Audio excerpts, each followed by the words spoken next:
Time for a Soccer Down Here 1v1. Time to catch up with, That Soccer Show, GVLsoccer.com's Chris Ashley. Since the Triumph are in a bye week, they get to watch everybody else with 4 matches in the barn. Chris, I figured we would catch up and see what you think about where things are at the quarter pole. Yeah, a good time to have a week and a half break after having 2 matches pretty closely stacked on top of each other.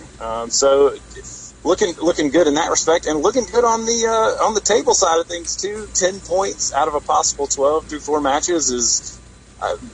I don't know who this team is, John. They've started the year so well. Last year I was biting my nails all the way through the end to the last weekend to make sure we were going to get in the playoffs, and this year they're just kind of sitting on top of Mount Olympus, looking down at all the rest of the teams. 5 points heading into the weekend north of Tormenta. We'll get into that one in just a sec, but let's go all the way back before we come forward. Games for Forward Madison are not at Breeze Stevens this year. They're at Hart Park in Wauwatosa. Team leaves, they go up there, they go to the airport in that gorgeous-looking motor coach, and then they catch the bird, and then they go up to Madison, and it's a goalless draw with Forward Madison. Yeah, and the thing I can say about that game is, thank God I don't ever have to watch another game on that pitch ever again. Hopefully they get back to Breeze Stevens next year, because I don't know if I can watch another match there. It was a lot. There was a lot going on. The drip kits, the football lines, the Quidditch lines, all the lines, the trains going behind the goal, an indirect free kick in the box because of an illegal touching by the Madison keeper, a shot going off the crossbar of the field goal post. I don't know what this match had.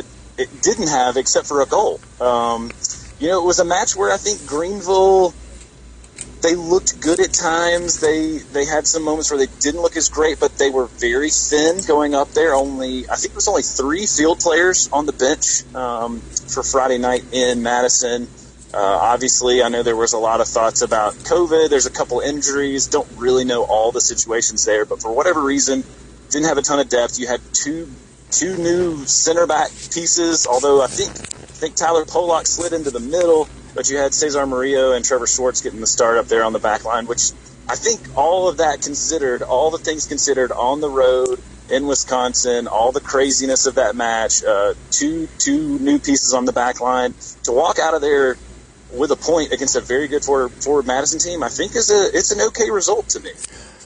2 matches on the season for Forward Madison, and they've only got that 1 point to show for it so far, and they'll be one of the teams that'll be making up ground with both Tormenta and Greenville in the barn with 4 matches played so far.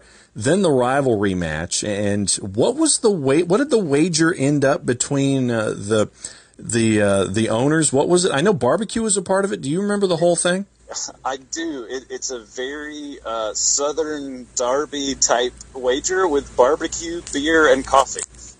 So all local delicacies to either Statesboro or Greenville going to the winner there. But so Greenville we have the local partnership with Brewery 85 with the Riot Blonde Ale.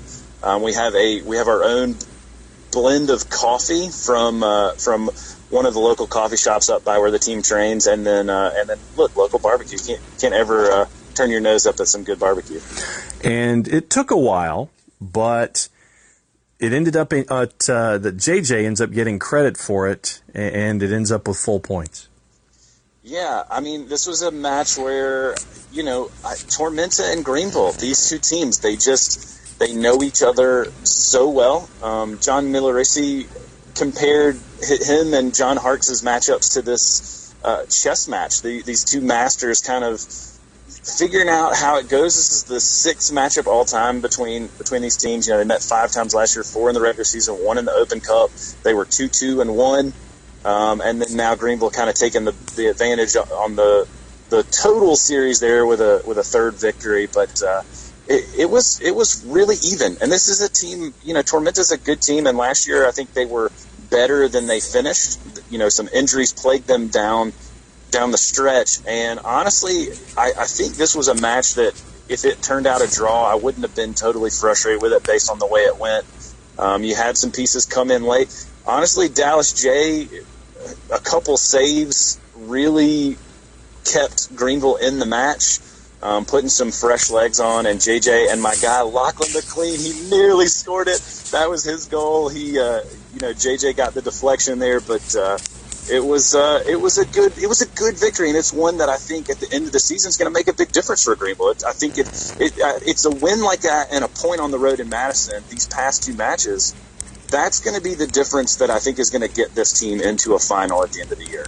So when you look at the club right now in the general sense, and you can take it a line at a time if you want, going all the way from the back in net and all the way up front, what has impressed you so far about the team that is 5 points ahead of everybody, goal difference of 4, 3-0-1, haven't lost in their first 4 matches? What's been your overall look here as we're at the quarter pole?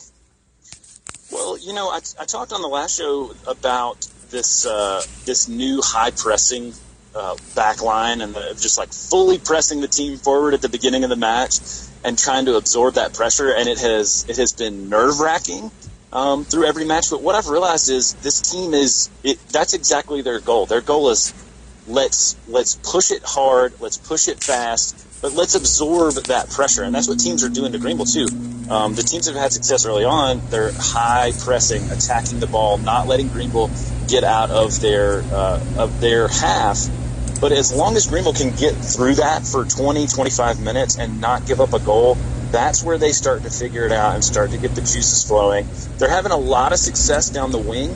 The middle of the pitch, especially the attacking third, trying to get the ball centrally in scoring position, that has seemed to be where this team is struggling. I don't know how they fix that. It's got to be, they just got to break down these teams a little more. I think I'm looking for guys like Noah Pilato. Aaron Walker has been great, but he needs some help in that middle section there, linking up and being able to break down defensive blocks.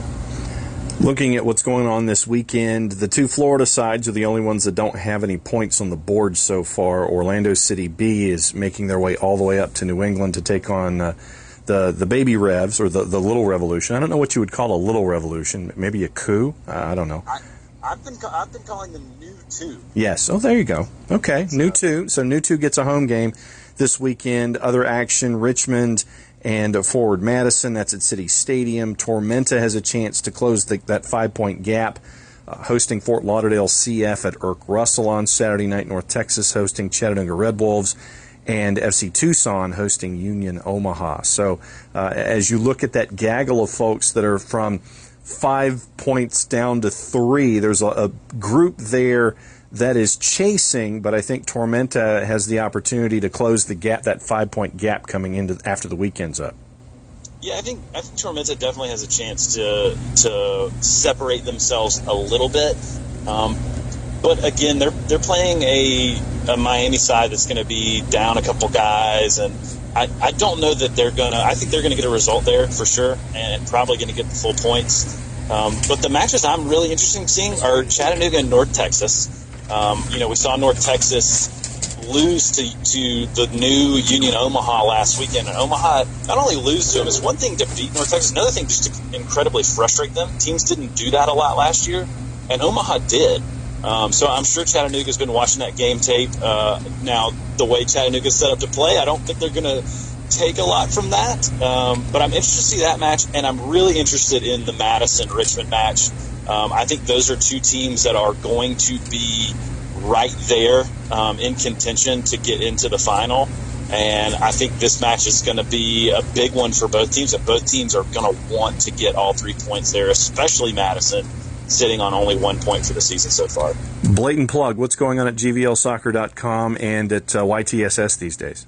Yeah, so we're doing the previews for every match at GVLsoccer.com. Not necessarily doing the recaps; those just don't get people just aren't as interested in that.